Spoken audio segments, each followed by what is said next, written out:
નમસ્કાર બાળકો, હું છું આપણો દોસ્ત ઠાકોર બળદેવ।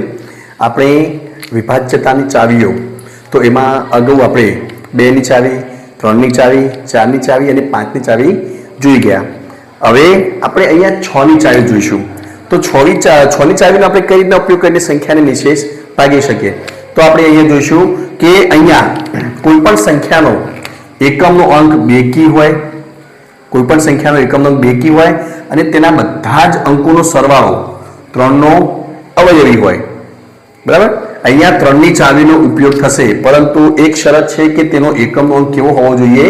બેકી હોવો જોઈએ, બરાબર। બેકી એટલે કે એકમનો અંક 2, 4, 6, 8 કે 0 હોવો જોઈએ અને તેના બધા જ અંકોનો સરવાળો જો 3નો અવયવી હોય તો એ સંખ્યાને આપણે 6 વડે નિશેષ ભાગી શકીએ છીએ, બરાબર।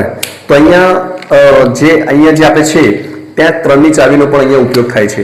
તો આપણે એક ઉદાહરણ જોઈશું કે 53,430, બરાબર।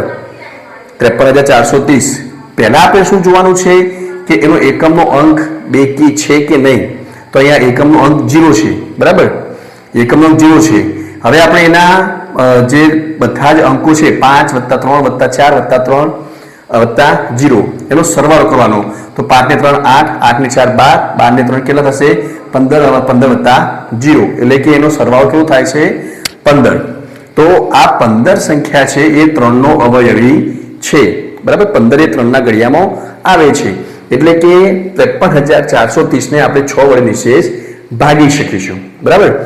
અહીંયા 53,430 એમાં અહીંયા 3ની ચાવીનો પણ ઉપયોગ થાય છે। આપણે ફક્ત 6ની ચાવીમાં કેટલું યાદ રાખવાનું છે કે 6ની ચાવીમાં સંખ્યા કેવી હોવી જોઈએ? બેકી હોવી જોઈએ। જો સંખ્યા બેકી હોય અને તેના બધા જ અંકોનો સરવાળો 3નો અવયવી હોય તો એ સંખ્યાને આપણે 6 વડે નિશેષ ભાગી શકીએ છીએ। અસ્તુ।